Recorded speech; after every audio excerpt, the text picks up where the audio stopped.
really going through the budget. So I just figured I'd mention it. It doesn't seem like there's a 15-second delay.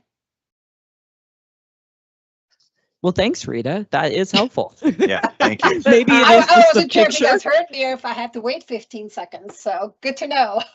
Okay, thank you. Yep.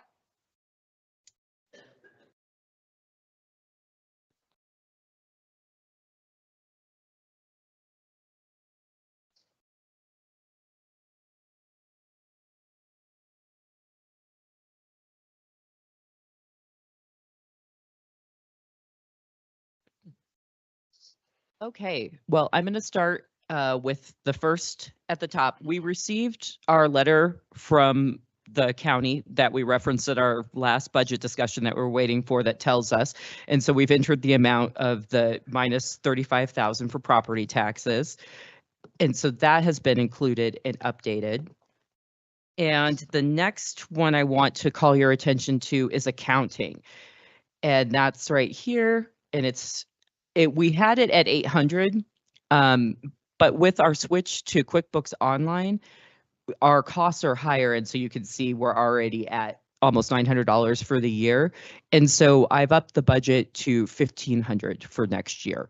And there will probably be some wiggle room, but I did get an email that they might improve or increase prices. And so I just want to make sure we have enough money to cover Gusto and Intuit, which are what come from that line item. Is there any questions on that? This is Tanya. What line item are you talking about? Accounting. It is line, I'm trying to highlight it with you can see, do you see on there? It's, yeah, I see it. Okay. And now Rita had the question here. We have 207, and she wondered if we wanted to round up to 250. Does anybody have any objections to rounding up to 250? No. Okay.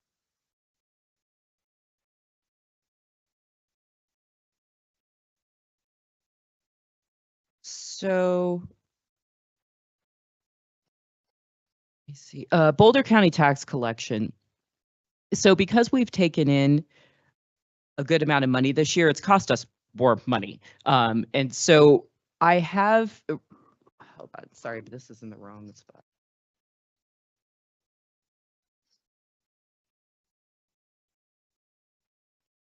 So this year we've already spent 14,000 because we've taken in already about 433,000, which is more than we normally do.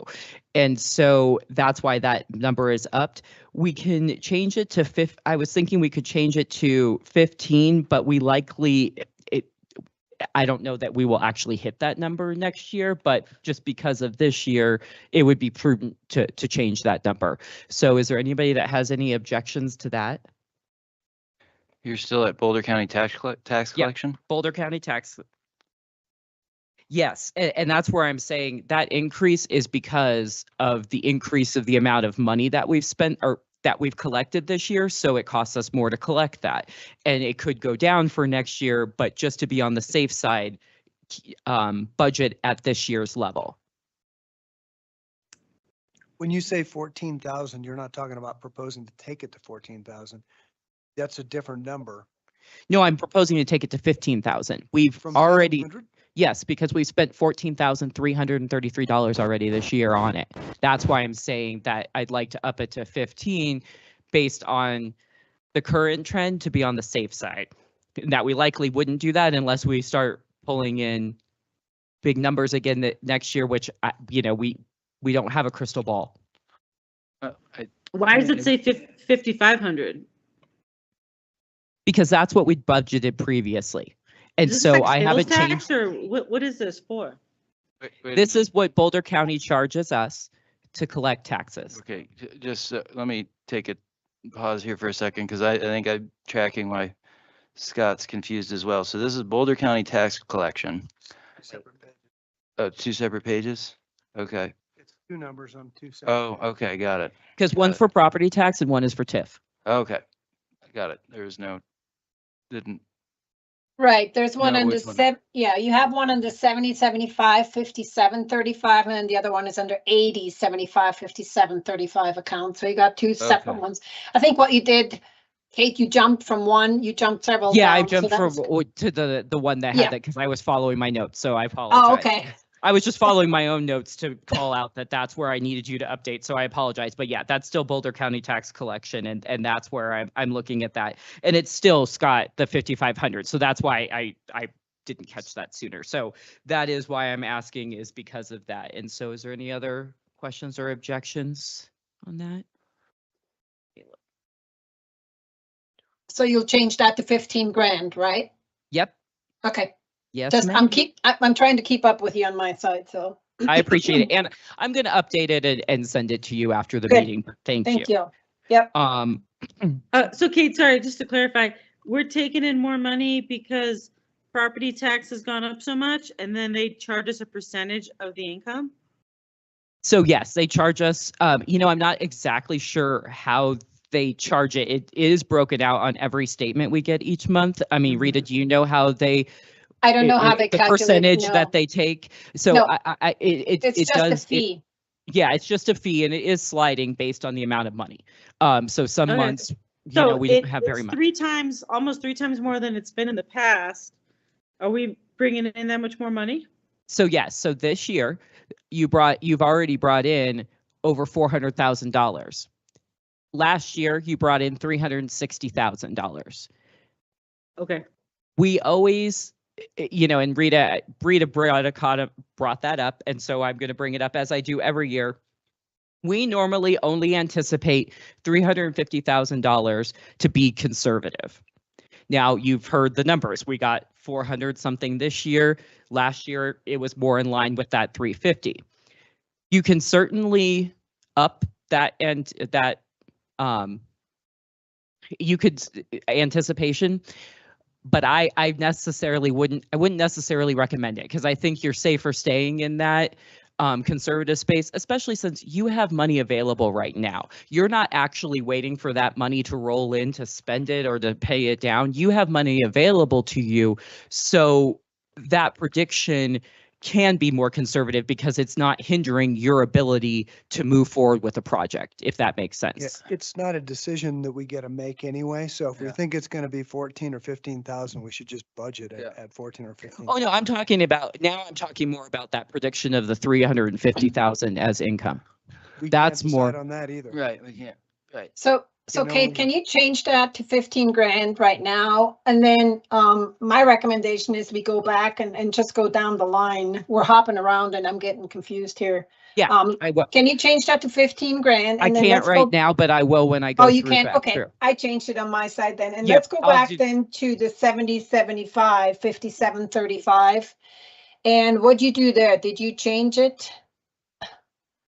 Which category are you asking me about right now? Same one, 70, 75, 57, 35, the Boulder County tax collection, because that's already at 542. Did you make a decision on that?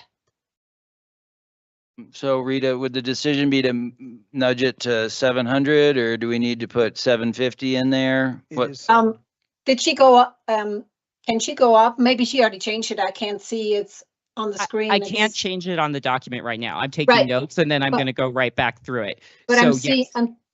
oh, you Sorry. did change it to 700. Awesome. You see that? Yeah, that's Yeah. fine. Okay, cool. Okay, are we all on the same page now? Yep. Okay, Yeah. sorry. That's okay. The other comment is on advertising, and Rita brought this up, and so I'm going to bring it up in the meeting. We always budget $500 for advertising. We have not spent that in the last few years. Do you want to keep budgeting for that? Or not? I'm just bringing it up just to make sure. I don't know. I think it's such a small amount. Maybe it's worth having it in case we do want to advertise at some point. And we don't have to go to the Board of Trustees and adjust the budget to make an ad. Or take it from another Yeah, line. just because it's only $500. 'Cause- Yeah, I agree. Okay. And maybe we I should agree. all come up with a time a year when we put out a big ad campaign, be it down So- in Boulder or in Ned. I don't know what kind of ads we're thinking about, but $500 won't even probably give us, I mean, Barb would know more what prices cost for newspapers Yeah.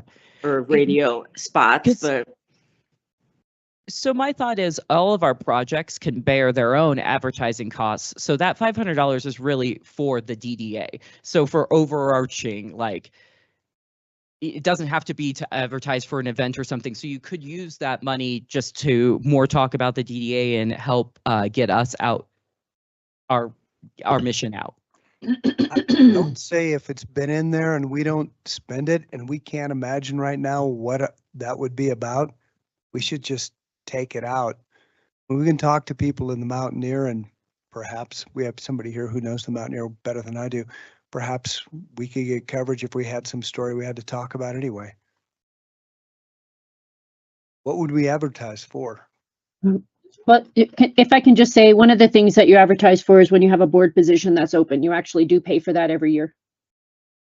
So when you have someone going off the board, you put in a notice into the newspaper, it's required by law, and you pay for that. So we should be seeing that bill this year. Oh, it's not $500, but I mean, if you had $100 in there, you'd have way more than you needed. So. It could also be, as we're launching these economic vitality meetings, we could use more social media boost. There's a lot of different ways that that could be used too, to help work with the business community. Would there any general request for proposal that would also, I mean, that's not necessarily advertising per se, but it's publication. RFPs are paid for by that project. Yeah. Okay. Yeah. So it seems like we probably have some of these costs. Maybe they're going someplace else, getting tied in with the project. I think for the $500 that's there, maybe we leave it there. And if we do actually have costs that look like that, we try to get them coded there and we move on and we're good with it, or? We can keep it as that, and then if we also want to do like a public outreach, we can change it to public outreach instead of advertising. That way we're kind of understanding of what we're doing with that money.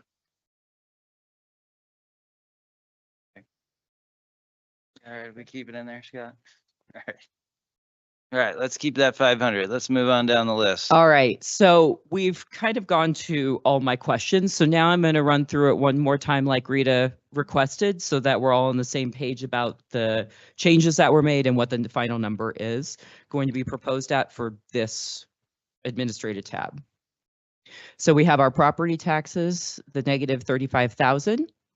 We have negative 1,600 for specific ownership taxes. Is this how you want me to do it, Rita?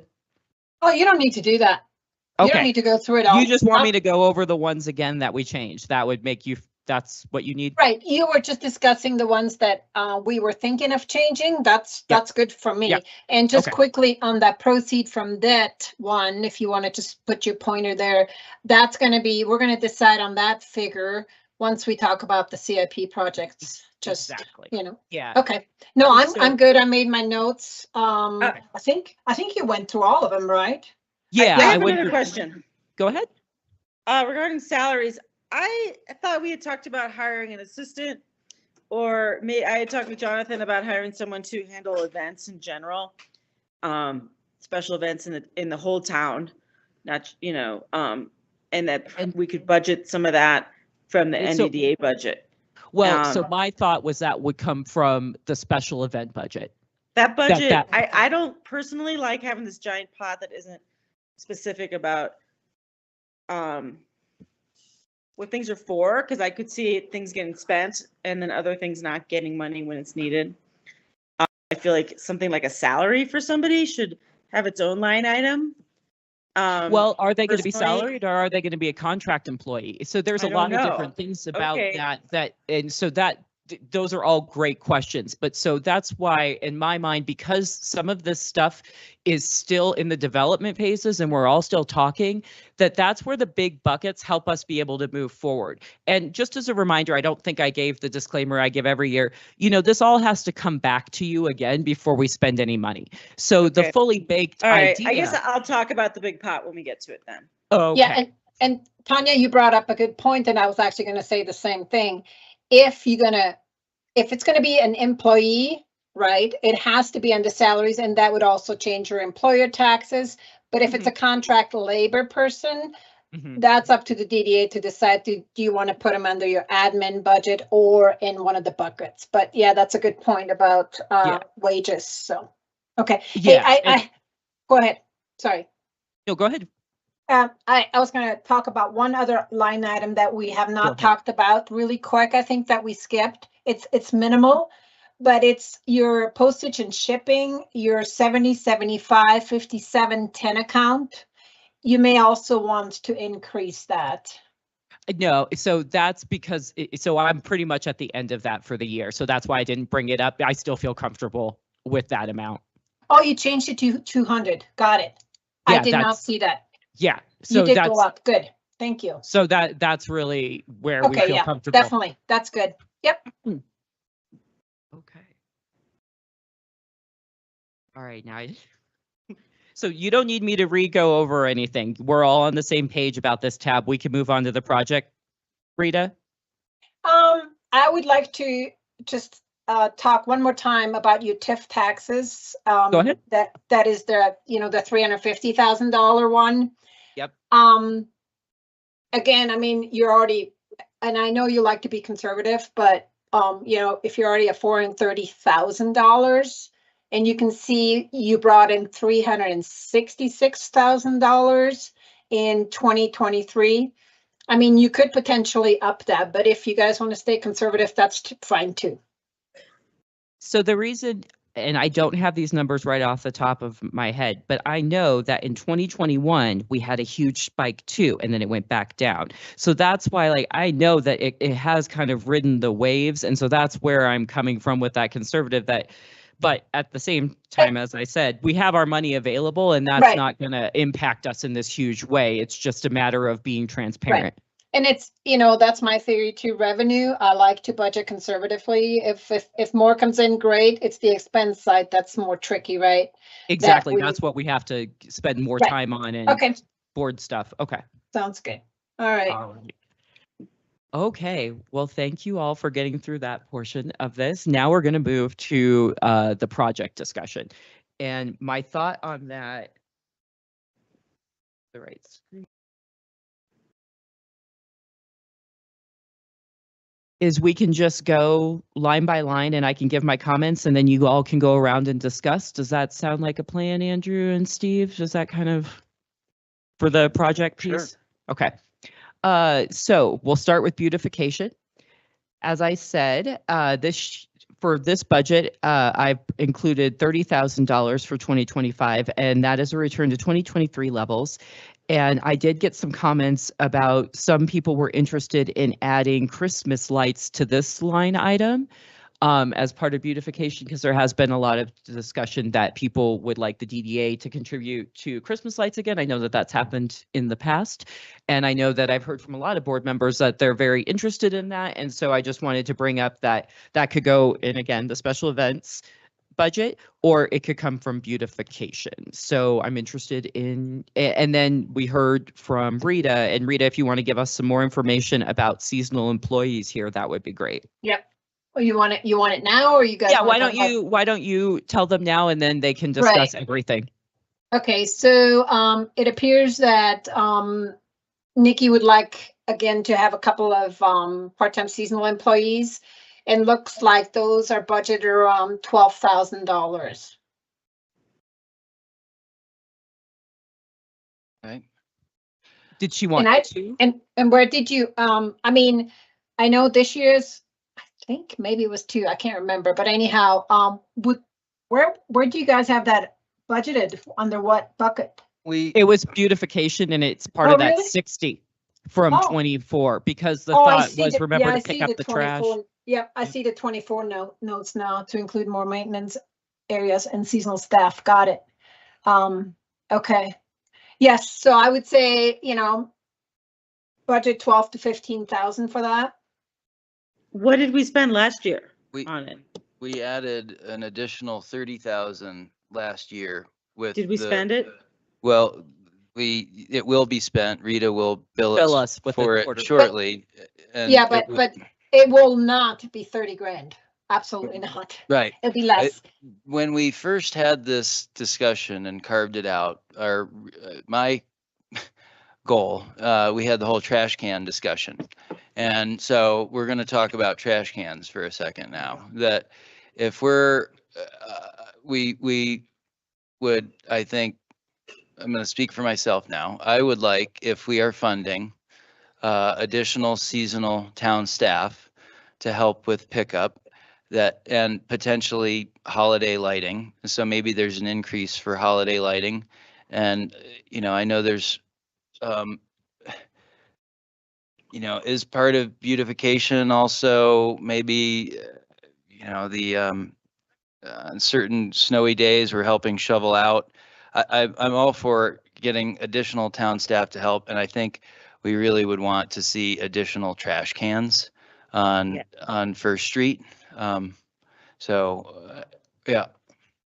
Jonathan? I think I see that same need. And so what I might suggest, if you guys wanted to put a budget in there for that, I think what we should do is write a little bit of a scope of what you would be expecting for that so that I can have that conversation and figure out staffing wise if I need another staff person. I think we have already built in potentially some seasonal roles that could do that. And then on the trash cans, there are a couple of grants that we might be able to partner on that have very minimal match from CPW that provides bear-proof trash cans, commercial bear-proof trash cans. And we could try to do that. But either way, I agree with you. I think we need to get those trash cans downtown. I think we just need to figure out I think the piece of information we need is how much those trash cans cost and how many specifically we need and can accommodate. But if we could get that done, I think we could dial that in pretty quick. I could bring that back to you pretty fast. Yeah, and also I think, the seasonal employees and, that Nikki had was really just for the summer. So if you would want somebody to help in the winter time, that would definitely be something that we would need to, or you would need to check in with Nikki, I think, too. So that was what we communicated for last year, that it was Okay, supposed good. to be 2 people in the summer and 2 people in the winter.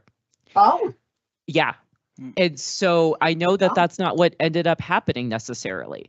And Okay. so that's where I think that the billing, what do you? I thought it was just summer. No, Yeah. you all, because of the trash issue, where your conversation ended up was that it would be as that, but that isn't what ended up happening. And that's not the issue. It's Right. more, we Right. need to know what really did happen before they, I think they can make well, you can decide to fund it. That's fine. But I am anxious to get that bill and see what impact that those funds made. yeah. So, I mean, as you had noted, you've spent this in 2024 so far, 22,000 in beautification. So I don't know. And that is without us or without me having. Yeah, that's just straight up Right. Judy's time and supplies and ACE and all of that and Right. my time. So that just doesn't include that, which I totally know that that's how the quarterly, but that's where in this discussion, since we haven't had that bill and we haven't Sure. heard from Nikki, it's just not knowing for sure Right. about that. But So- Yeah. So what I'm thinking is since you're close, well, not close, but you're getting up there closer to 30 grand, right? And certainly once I bill you, you'll be over 30 and we're estimating 15,000, let's just say for 2025. I wonder if we should increase this to at least 35. well, I think it would or- need to be more than that because Judy really, everything for Judy ties out right underneath 30. So if we were Okay. going, when I made the suggestion, it was taking out those seasonal employees again, and then we could talk about it. I think high level, it seems like if we were going to continue the summer seasonal employees at 22 and then go up from there and add, when we looked at, provided there's no grant, but those bear-proof combo trash recycling, when we looked at them last year, they're like anywhere from 1,800 to $2,000 a piece, not including, labor to install them. So I'd say just a conservative budget, maybe $4,000, 4,500 per unit. And if there were 10 grand. I think we. 10 grand put 10 for grand in the budget, and we cans. Try to get as many. On top of 22 as to, possible. let's say that then Nikki's gonna come back and say, well, I need another person. And so now we're instead of 22,000, we're at 33,000 maybe. And that person is also helping with, you know, the trash can, you know, the maintenance. So that's, you know, 33 plus the 10 for the cans, 43. And then if we want to add holiday lighting in, you know, we're talking about potentially, I don't know what type of budget we do for holiday lighting. Let's say, you know, instead of 30 and 30 making 60, we're at like 30 and 55, you know, for 85,000. Whoa, I didn't get that. John? math. That seems like a huge. Yeah, I Yeah, think I that It I is. didn't get that math.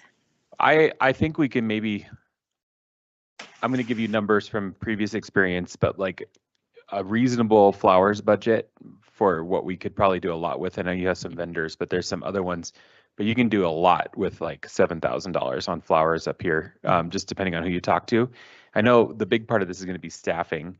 And to be 100% honest, park staff is down a person right now. And we had to make some big changes to their budget because of these new laws about electric equipment that they need to operate. So there was some challenges in their budget so far this time. But if we're talking about temp staff, I think we could probably come back to you, Rita and I, if we had like a day or so just to talk about it with a number. In Idaho Springs, Christmas lights to do all over town, I was paying $28,000 from a person who lives up on West Mag, who does a really good job. And I think that it's worth it if you really want to do Christmas lights to have somebody come in and just take care of it like that. And we could put out an RFP for that relatively quickly. And I think that is an expensive thing, but that was a pretty extensive program. You could probably do something much smaller in scale that would be impactful and Yeah. but if you'd give me, I know this is you guys need to get this budget done, but if you gave me just a little bit of time to talk to Rita, I could put together an estimated budget of what you're talking about would cost. Okay, because I think the number that is on here, you basically said, you know, we weren't sure if Rita was going to come back and, you know, that was a one-off, but what we're hearing is it's not a one-off. Also, Judy's, you know, using almost north of $25,000.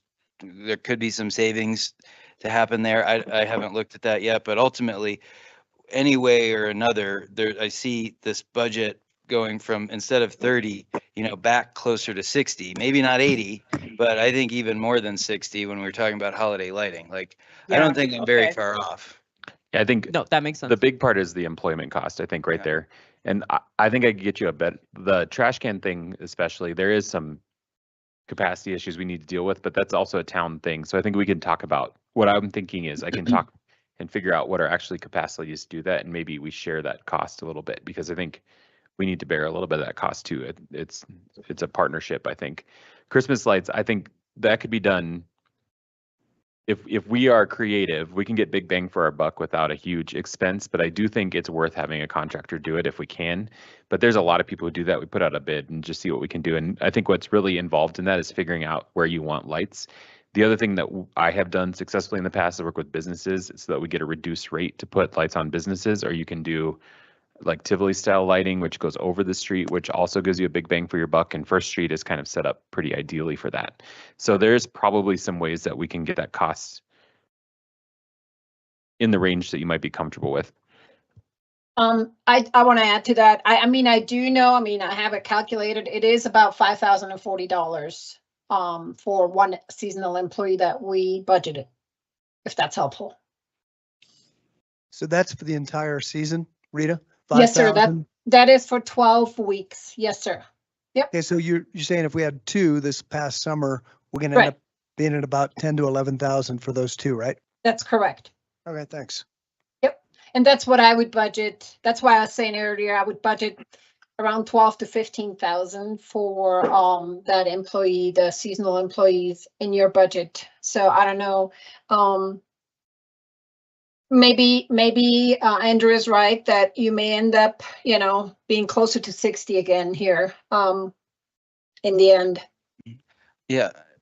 I just edited the doc to keep that note for us.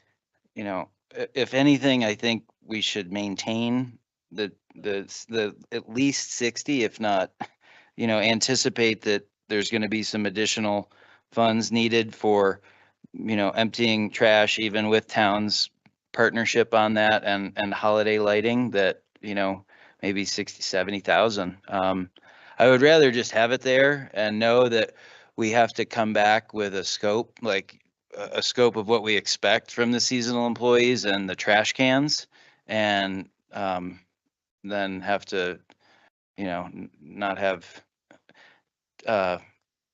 then have Nikki be upset too much about trash cans. I get it.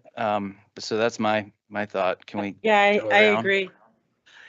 So yeah, let's go around. Does everybody feel comfortable with maintaining the 2024 level, which is $60,000 to keep moving forward? Or does anybody have any more comments? We can kind of try to wrap this part of it up.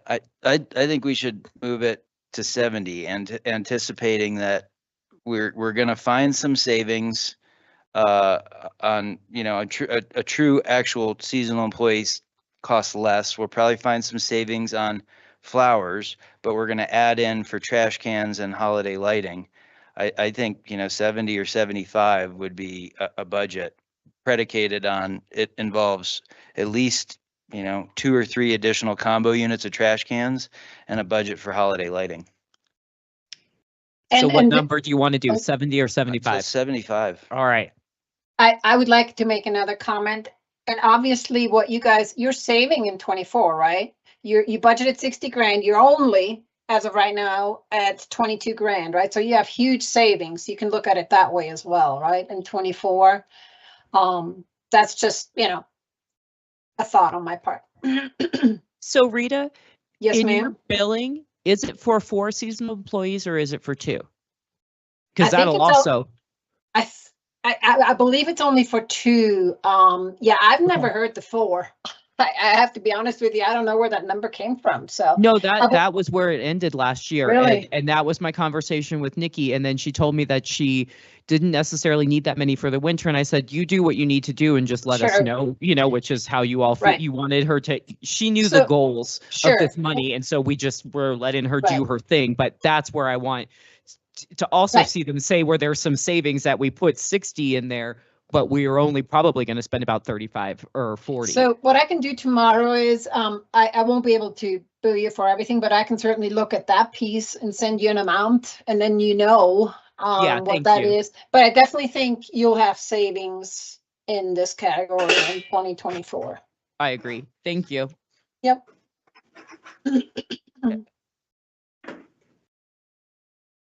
Yeah, I mean, I think that, we're going to get to event support later, which some of this, holiday event, I don't want to get too kind of bogged down in just one line item here. I'd say I'd push for 75 for beautification, with, those at least 3 combo unit trash cans throughout First Street, holiday lighting. When is that? I don't know. Is that from Thanksgiving to New Year's, or, I don't know exactly what that is, but that's what I have in my mind when I'm thinking of holiday lighting. Typically, municipal lights turn on right around Thanksgiving on Small Business Saturday, and they stay on through the stock show is usually what happens. Can I also make a request on that? Yes. Can you hear? Yep. That also, it's not just First Street, because saying First Street, that's not fair. The bulk of the business district also includes Caribou Village. And I want to make sure that that is also included. It's all private businesses. Right. So- Yes, you're right, Barb. Unless I that didn't mean to forget about the Caribou Village. There should be trash cans, a trash can group there and holiday lighting there as well. It's the district. Thank you. Yeah.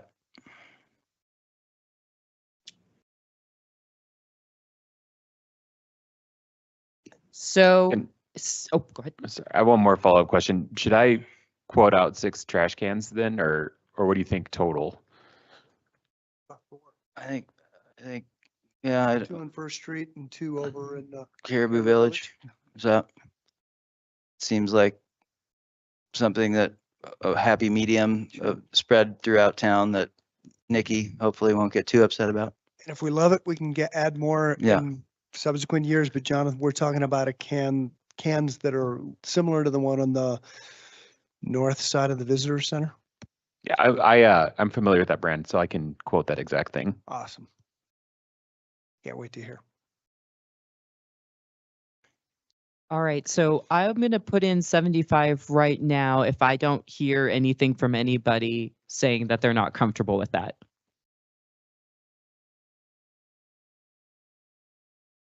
I would like to make a comment. Feels like a big blow up. It's not a big number, so I'm not worried about it. But it's a big percentage increase on a small number. And when we've got a town administrator who's been telling us for the last 2 meetings that we need to be mindful and cautious of the way that we treat our finances in the coming year to God knows how many years. Don't think that's the right approach. That's not exactly what I said. So I think it's important to remember that town finances are largely dependent upon sales tax. Is how the town is funded. The DDA is funded through a property tax structure. And so your finances are a lot more robust than ours, and you have built a fund reserve. And one of the things about a DDA that is important under state law is that you don't just save money. It's there to spend on development projects. And so I think you guys have some choices to make about how you want to spend them. And I agree with you, like when you're looking at these, you need to look at those increases. But one of the things that the relationship between the DDA and the town should be such that we are working together. This is why I think it's important for the BOT and DDA to be aligned, but to be working on infrastructure projects that promote community vitality. And that means both for businesses and residents. And so I think using your funds that you have for that purpose is kind of aligned with the work of a DDA. So that's kind of, I think this is one of the ways that we can address the potential revenue shortfall that we see in the greater town budget. Thanks, Jonathan. Anyone else online on this?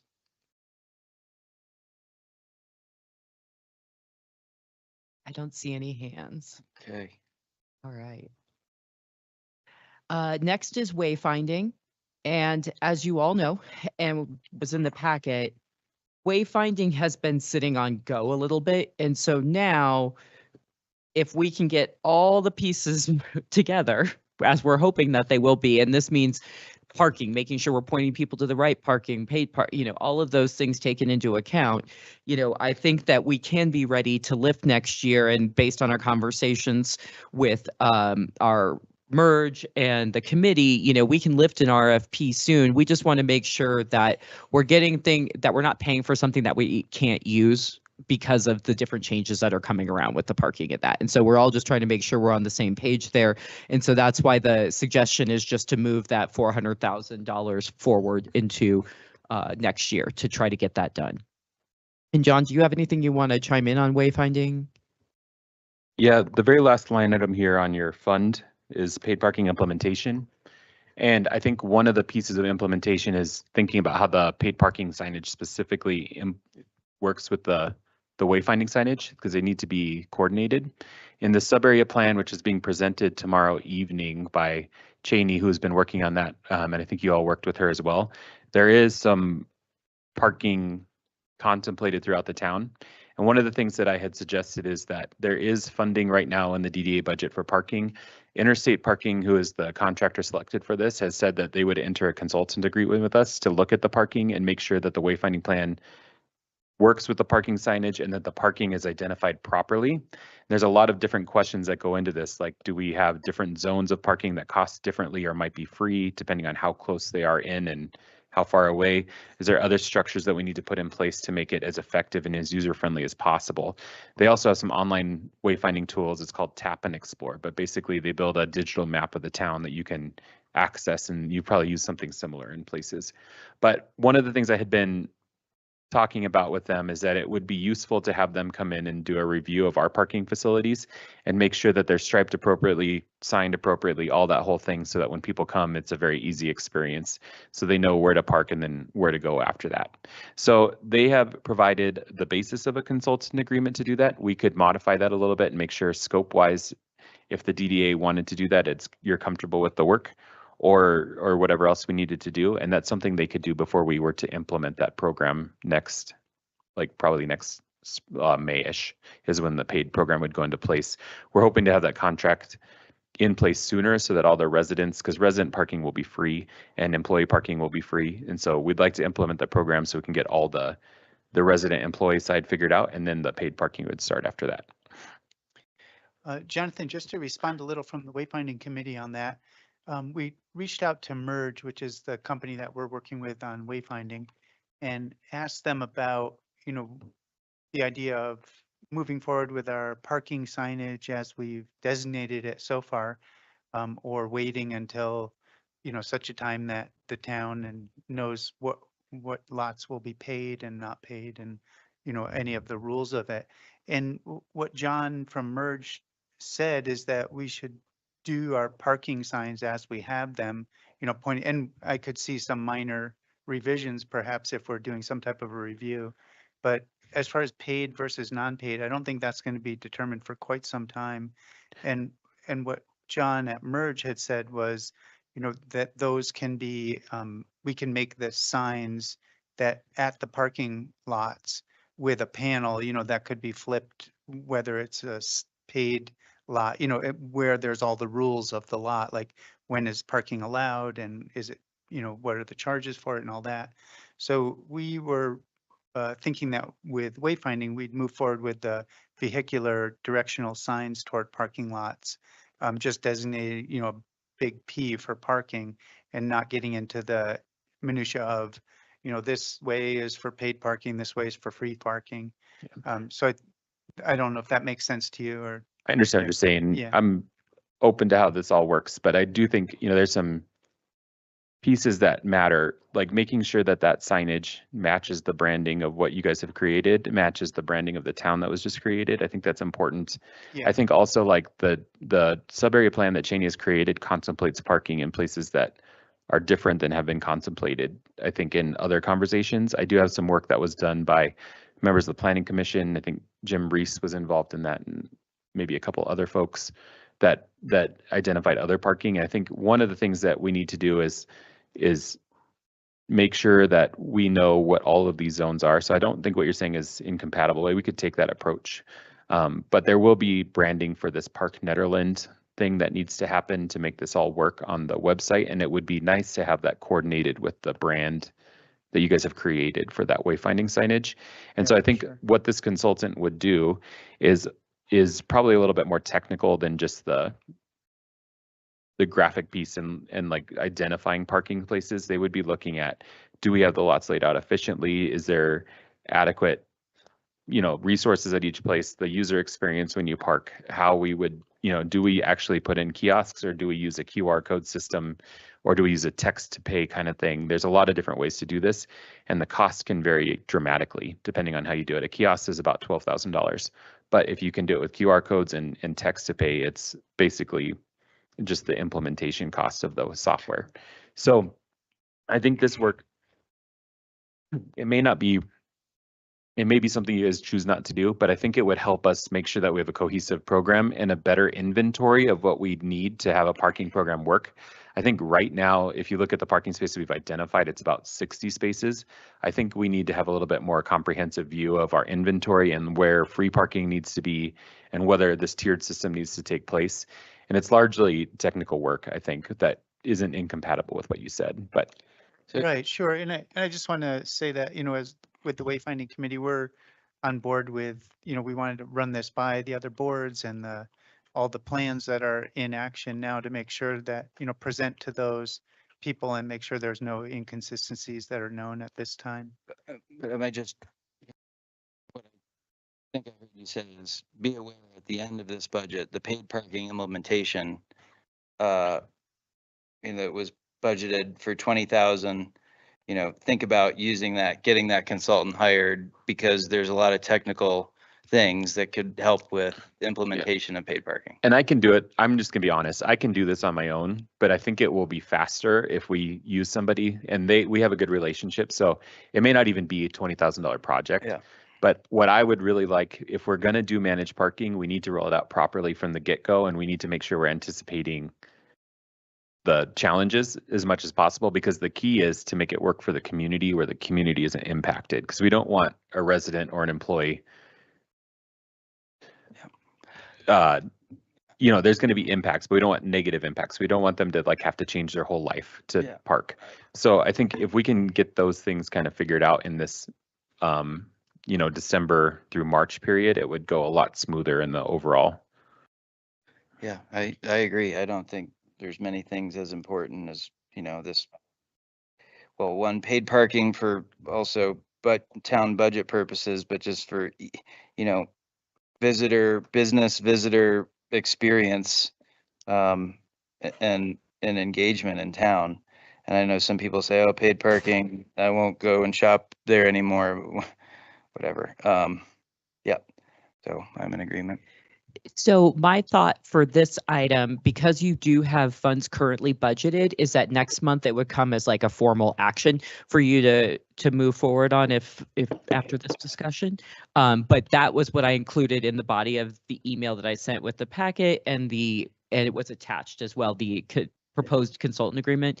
But next month when it comes back, John and I had already talked about some different tweaks that they would make to it. So I just wanted to throw that in there, that will come back to you next month more formally. Okay. John, I had a question. This is Tanya.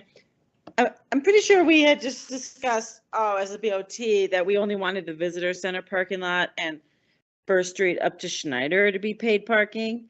So I'm a little confused as to what they are going to be evaluating. I think we need to, $15,000. there's more questions than just that. I think it's about a comprehensive managed parking program, because what you're going to see is once we manage those spaces and they become paid, we also need to have structures in place to manage residential areas nearby and Chipeta Park and all of these things. And that requires enforcement and signage. I also, in my professional opinion, think that we need to consider a little bit bigger program. And I'd love to bring that back to the BOT for consideration, but with a little bit more data behind it. But of course, that's a BOT decision, not a me decision. Right. Okay. Thanks. So are we all in agreement of keeping the wayfinding at 400, move that forward? Looks like it. All right. Now we move on to the funding of the IGA, and I have an amount in there not to exceed 40,000.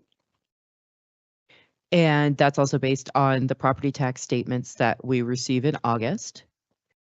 And then on to the website. So I am asking to beef up this category with the potential to move to a different web service provider. I'm in the beginning of looking at some research, but basically we've needed to overhaul the website, and it's been trickled and slow. And I just think we really need to put more resources into that for next year, especially as we're putting more resources and my time into communicating with the businesses.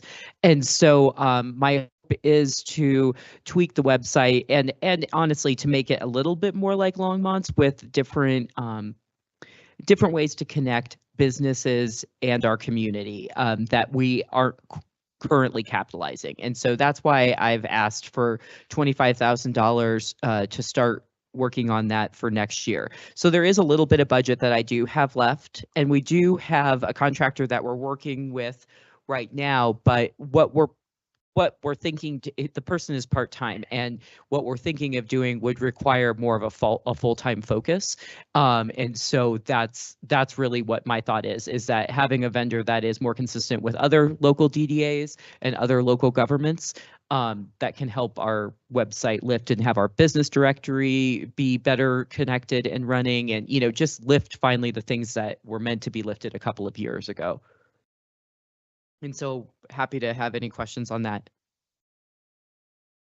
This is Steve. I just had a question on where the 25K came from. What was that based on? So because I'm in the beginning stages, that was one quote. The provider that I really would like to work with wasn't able to get me back a number before this meeting. So this is just penciling in a number. And then again, when I have this fully baked, I will come to you for your input and how we would move this forward. I just want to put this out there as a way to meet my goals for the year with the board, and that's to communicate better and to communicate better with our businesses and to work with our community. And so that's me being out and having more meetings, but it's also making that website, that interface work better, especially if we're doing wayfinding and all these things. We just need to step up that. So that's where that number comes from. It might be low, it might be high. I'm not 100% sure, but I feel like that's kind of a safe zone. I'm not trying to spend $100,000 to overhaul things. I just want it to get done quickly so that we can start using that as a tool much more than we do now. Thanks. Is that to rebuild something or is it to an ongoing cost every year? Oh, I don't think it would be ongoing.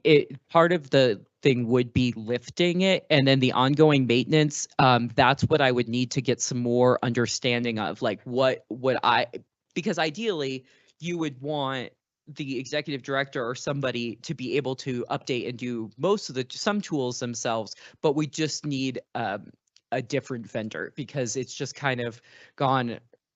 The website has gone into many different iterations. Now we're paying a $10 a quarter hosting fee for a site that we don't love. So there's just a lot of things that need to be cleaned up, and I'd like to be able to have some budget to work on that a bit more than the 3,000. How much did we spend this year on it? $342, not including my time. And we also didn't get much for that. And that's part of the reason that I'm coming to you. And with the update, is there talk about making the website, fully accessible? Yeah. Yep. Yeah. Okay. And also one of the things that I loved about Longmont's that we don't do that I think would be really helpful is, I'm not trying to get us into commercial real estate or anything like that, but getting information from local businesses that are already on the Nederland business list and looking at, are you thinking about moving into a spot? What kind of spot would be your first spot? Or if somebody's trying to upgrade, but starting to have like, nothing crazy, but just a way to help link businesses a little bit better with property if there's an opportunity, because there's definitely some small opportunities for us to help with that. It doesn't need to become a crazy thing. We're not, but I think having a way to use our website to communicate better with businesses about and connect them with the town of Nederland too, like having us all speaking to each other and speaking to the needs and the things that people are interested in. Because in some districts, when a new business moves in, they give them a list of like, these are the people you contact for this, and that, just so simple things that just need a little bit of time and attention. And some of that, would be just putting my time and attention into that as well, not necessarily from the vendor. So again, it's not fully baked yet, but I will come to you if you approve it. I will come to you with different quotes and different scenarios that I'm able to investigate.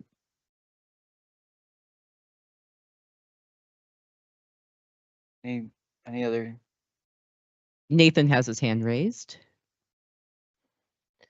Yeah, I just wanted to say I support that, Kate, and I'd be happy to work with you. I'm a marketing expert, not necessarily a website in particular, but I think for that amount of money for our site, you could do a pretty significant overhaul, include some things like SEO and some other things to really make the site kick. But I think it's kind of the first things people see sometimes when they're checking a place out, and I think it'd be great. So just volunteering to help on that front. I appreciate that. Nathan and I had, just for everybody's information, Nathan and I met and he has offered to help me with a lot of marketing, and I did very much anticipate on utilizing him to help me lift this and see what makes the most sense. Because again, I'm not trying to make a lot more work, but we need to make the website work better for everybody. I have a quick question. Just I think looking at what Longmont's doing, they're also leveraging social media, and in addition to a static website. Is there a plan if we're going to do something to spend this much on a website to also look at leveraging some social media? I think like from a sharing of information, getting things out in that format is maybe a little bit more interactive. The best website in a world that nobody looks at right? I Yeah. just wonder Yeah. like how much we're gonna get people to interact with a website when we're talking about events and trying to drive business. I wonder about that balance of like where we're gonna put resources Mhm. and engagement with the community. And there's some tools there that I think are maybe we're looking at something that's higher cost, and there's some efficiency that we could have from taking some steps through leveraging some other maybe more cost-effective tools initially. Mhm. But I'm not a marketing expert. No, I'm definitely interested in keeping that conversation going. I'm just going off of DCI feedback, my own feedback that I'm getting in the community and that. And so that's where this budget line item came from.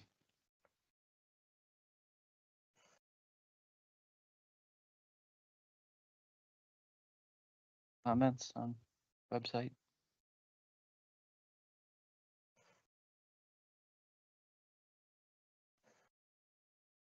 So can we agree to bump this for a website update overhaul and keep it at 25,000? This is Danielle. I think that's a good idea, and then we can see some more information on the details.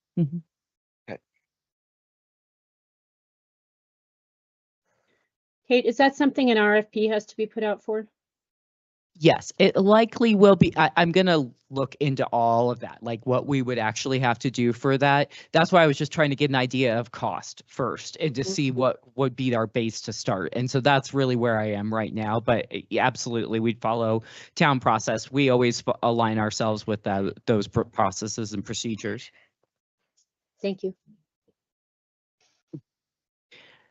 All right, before we go to event support, let's go, because I know that that's probably where we're going to spend some time. Let's go to public art and do some of these other items, if that's all right with everybody, so that we can feel like we're keep making some progress. All right, so for public art, I kept the funding at $50,000 because this includes the $25,000 you already budgeted that was not utilized to move the Marion sculptures. And so Danielle, if you want to talk about any of that, but basically the Public Art Committee kept within their normal budget, and then that additional that we added for 2024 that is not being utilized, we're just carrying that forward to be able to implement the rest of the sculpture project, correct? Correct. Anything else you want to say? No, other than waiting on what you guys think about having this budget so that the committee could map up some ideas of what we would like to focus on. We are really enjoying being able to bring something visual to the town that gets people's attention. We do have opportunities coming up, but we can't really look at it until this is approved. Thank you. Thanks, Danielle. Hey, Steve? I think if everyone agrees on this one, I think my vote is that we just move forward with this dollar amount. I think this one's been a big success, and unless there's someone else who feels like we should dig into this one more, I think we should. If we agree that we approve it, let's move on. I don't know if anyone wants to change it. All right, let's move on. Let's All keep it. right. Yeah, there's no comments online. All right, so next, these are, so I'm going to go through pedestrian mobility. That's our match grant. And those are ones that, again, because it's not finished expending, we just keep carrying it forward to make it available. And 62,000 is what Rita has estimated based on where things are, but we'll of course adjust the final budget to make that amount correct.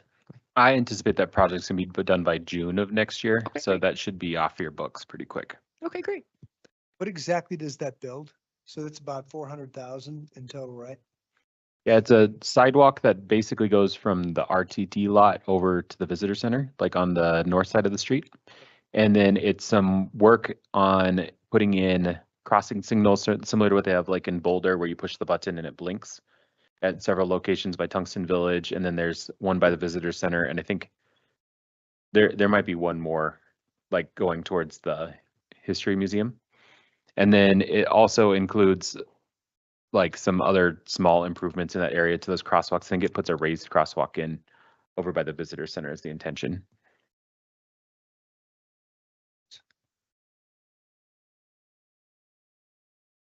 All right, the next budget line item we have is traffic and safety support.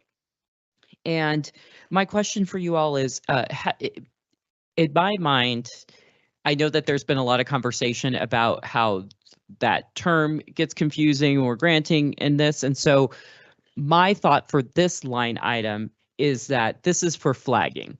Do you want to keep providing that service? You know, is there a way that you want to affect the grants that we used to provide? Do you want to keep them in that category? Do you want to put them somewhere else? So I think that's what the question is with this line item, is how you want to fund it. If you do, what are your thoughts around that? This is Steve Carell. One idea that just popped in my head, I don't know if I'm on track here, but it seems like this 50K is something that we've been increasing over time, and then we kind of divvy it out to event planners or owners according to the event and what they ask for and what our parameters are. And I wonder, with our seemingly success on the leaf peeping, short time period of us managing that, if we just want to keep this something that when there's an event, we handle what's needed based on the size of the event or the extent of the event. And then we don't give it out to the event owners for them to hire someone on their own and give us the receipt. So I'm just wondering if we want to take that on, or, how much trouble that might be and what the cost savings perhaps could. You know, in a lot of ways, that's kind of what happened this year, in some ways. So that's a great point to bring up to the group to discuss.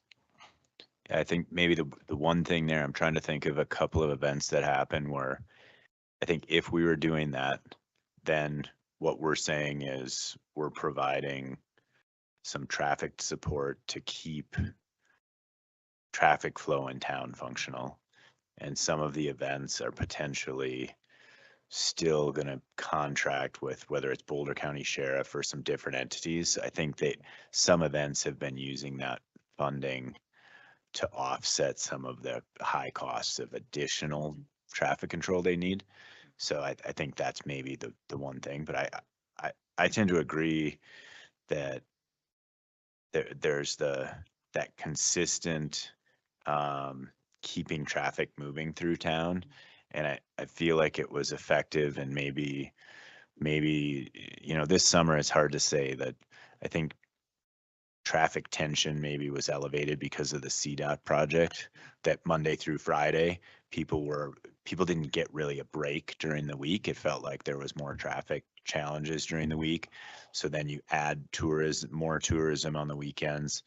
But I feel like more weekends of the crossing control people. I don't know that it's not the perfect fix, but it feels like a pretty cost-effective way of showing that like there's an effort being made to get people through town, as opposed to some of the weekends where things were busy before we had flaggers out there. I think people come through town and they just have a feeling of like, I mean, I personally interacted with someone in Gilpin who told me to not go to that Nederland place. So something to think about, right? Steve, what are you suggesting? Are you agreeing with other Steve about just having it be something that we just do? Are you saying we should do just every weekend, or should we just look at the event calendar and do it then? Or, I mean, I like the idea of us taking it over. Every weekend? No, Yeah. not every weekend. I think looking at the calendar and like when things are busy and expanding beyond what we've done this year. So Kate, is that something you've been booking, or who's the person who's been booking? Is it Bowie? Is that? Yeah. So Yeah. Andrew and I have been working together with them. And at the beginning of the year, after our June meeting, when we allocated funding and we talked about all of this and approved moving forward with flaggers, we sent him a list of all the big weekend dates. And so that's what they just executed. So it really was, they were very easy to work with, and it was pretty seamless, honestly, Yeah. with regard to that, like just picking those weekends, getting on their schedule, and then having people be there.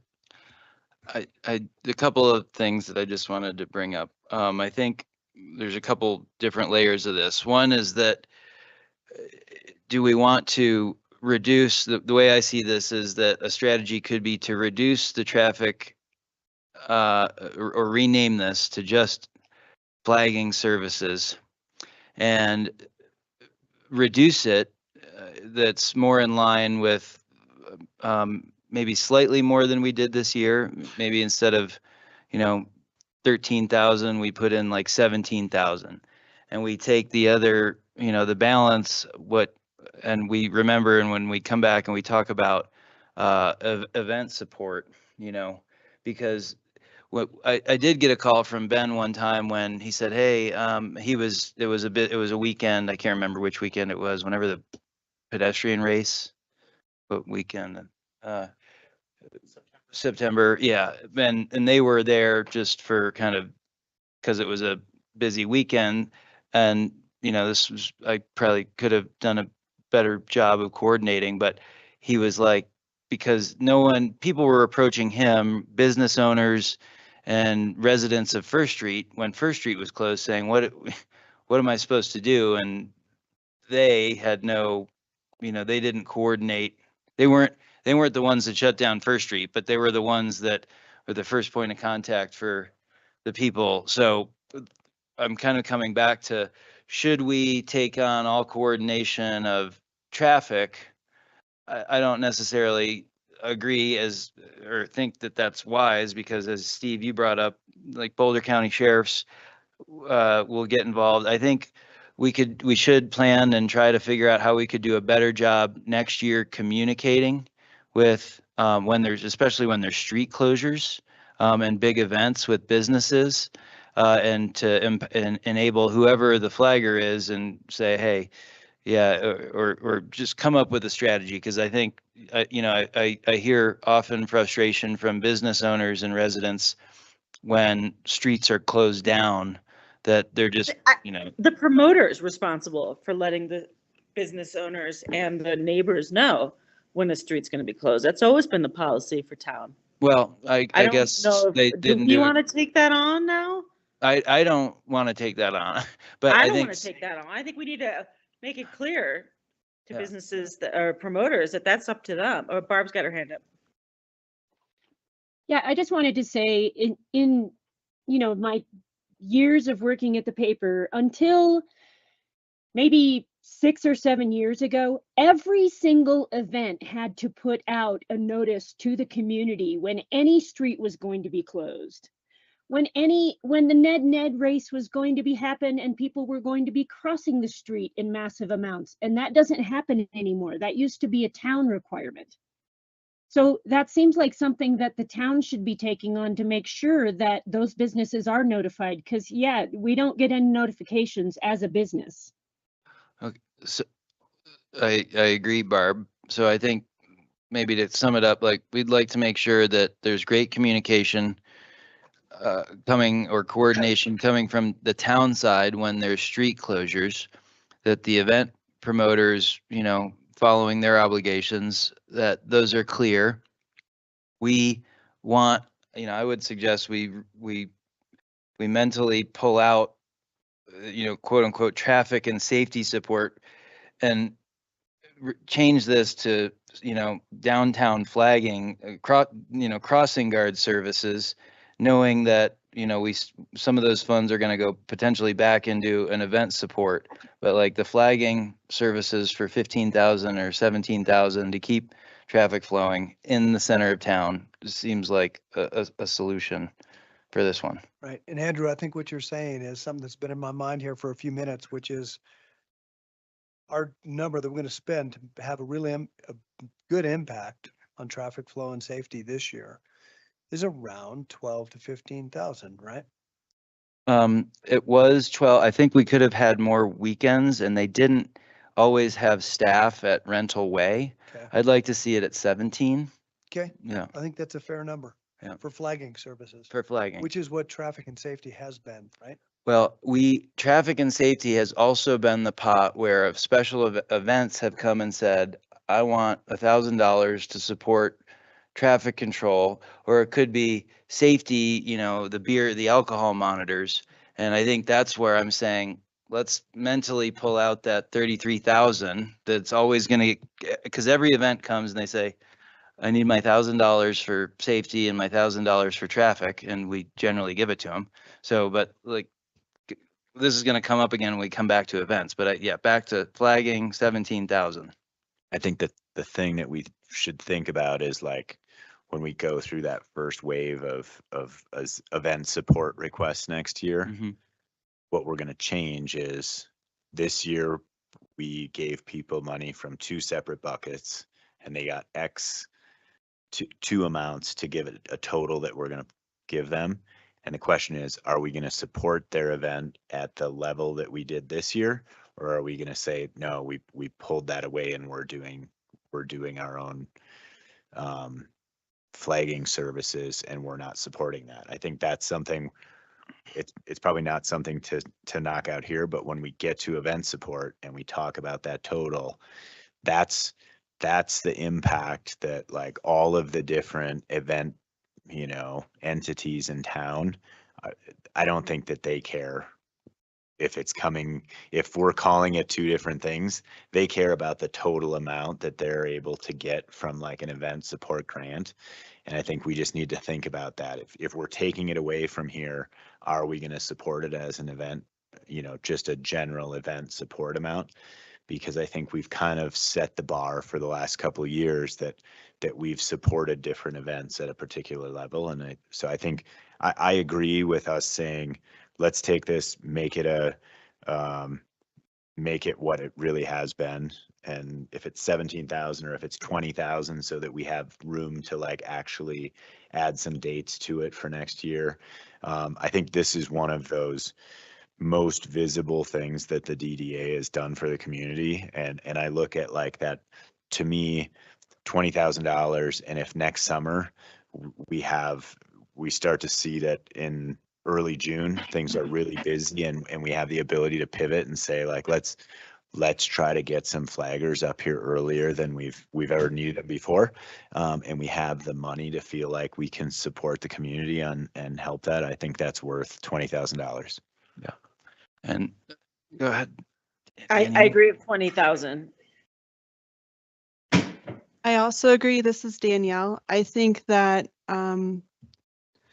having done this for a couple years and learning from our community what they're asking for, we can explain to them that we hear them and we support them and have created funding for flagging, and then they can continue to communicate with us what their events are. So if they need the grants for special events and can explain what they want to use that money for, and then communicate with us that they want to be on the list for that time of when the event is going on so that we can provide the flaggers like we have been, would be good communication that would tie into what the websites are creating and pulling it all together. Agreed. Well said. Okay. All right, so I'm hearing $20,000 and we're going to change the category to flagging services. Yeah. That seems to be the agreement there. Yeah. All right, and I have that note that you can see online. All right, next, so we do have the performance-based line item here, but I have the note that it's phase complete, and I did not put a dollar amount in there because I did not hear anything from anyone. But since Trustee Corvalon had brought it up, now is the time to talk about that. I would like to see it as oh, we're talking performance-based. I thought we were talking about the summer concert series.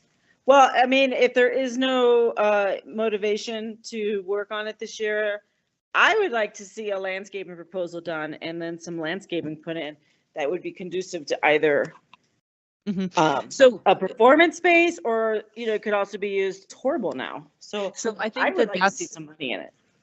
So I think, Tanya, when we were out there and we were talking about the landscape architect, so I think maybe that's where there's an opportunity for budget this year to maybe look at that. And that gets at what you're talking about a bit. Yeah, I'd like to get the landscape architecture and then also get the landscaping done this Okay. spring, personally, so that at least it looks good. I mean, unless we just want to keep using it as a dumping ground that town uses for whatever. Or, I mean, there is logic to saying, let's wait and see if AmeriGas moves away, but come on. Well, I've been here 30 years. It's been a conversation forever and it's never Mhm. happened. So why would it happen now? I would like to put money in there and hope that we could get something going with it. And at least the quote for what the landscaping would cost, and then Oh. budget to get the landscaping done. I mean, I don't know how much that costs. so Tanya, when at last month, Nathan's last email to us Mhm. was providing 3 different firms of landscape architects. I would like to see, continued improvement of that area. I think based on, the feedback of the summer concert series, other funding priorities, and kind of just at the very least getting, as you said, a budget and an understanding of a plan and a budget for that plan, that setting aside some money for a landscape architect to, at the very least, produce a plan to revegetate that area, because once it becomes a green park that someone wants to hang out at and not just a gravelly detention pond, then it could be, more usable, and you could still have a performance space set up or a stage. It doesn't preclude a performance space. I think it moves, just getting landscape architecture grants or landscape architecture design and budgets is a good step. And I think, Yeah, I agree. So that it's sloped and architect in the idea that we could put a stage there if we wanted. And then once you have like shovel ready, that would make something shovel ready, I think, if you had the plans already done, then you I could have get grants. I just have a question about that area. Does anyone have an update on what for 2025, what the status of the Gercio Field, and is that a usable space for events next year? Does anyone know? Yeah, apparently it's supposed to be. 2 years, it was supposed to be sitting down.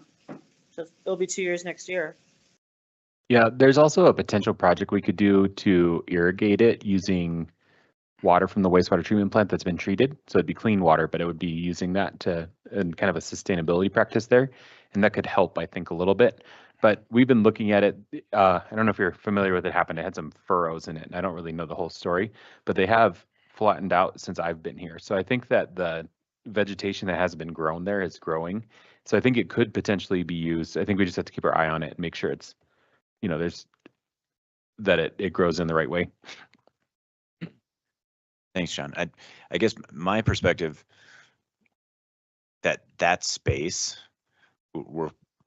for the last couple of years, it feels like events have been pushed down into the, I'm not gonna refer to it as the performance space, the wasteland behind the propane tanks and before the reservoir, and we've had a park sitting vacant, unused, because waiting for the grass to take hold, and it feels like the opportunity next year maybe is to move events back into the park that was a couple $100,000 spent to turn it back into a park, and then when events happen, like there's some overflow parking and some things that are back in this space without doing anything with it.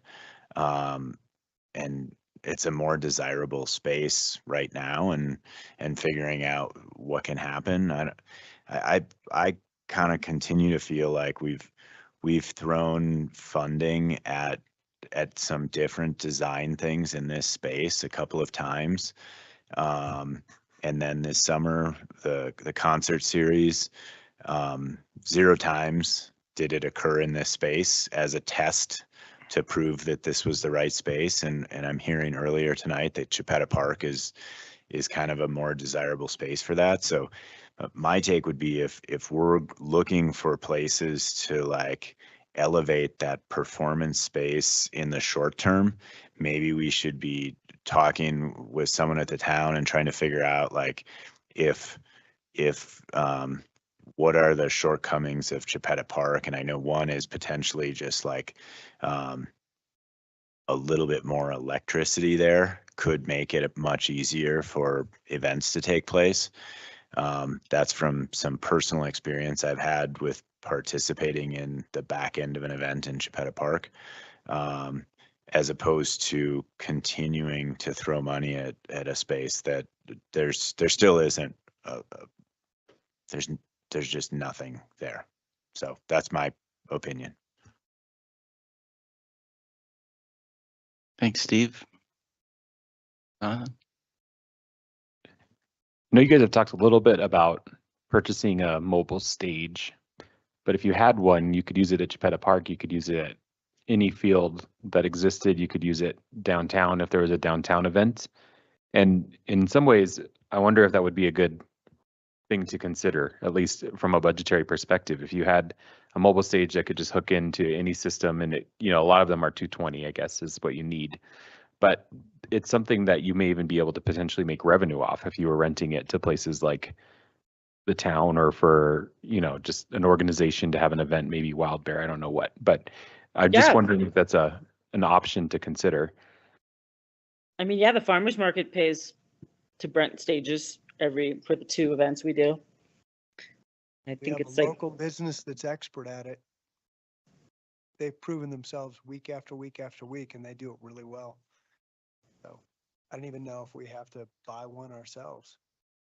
true, just rent from them if they're available. I mean, True. there's the whole, setting up, taking down. There's a lot. I think there's more to it than just the stage. Not to say that an investment in a stage might be a stepping stone on the way to a performance space or spaces plural somewhere, but I think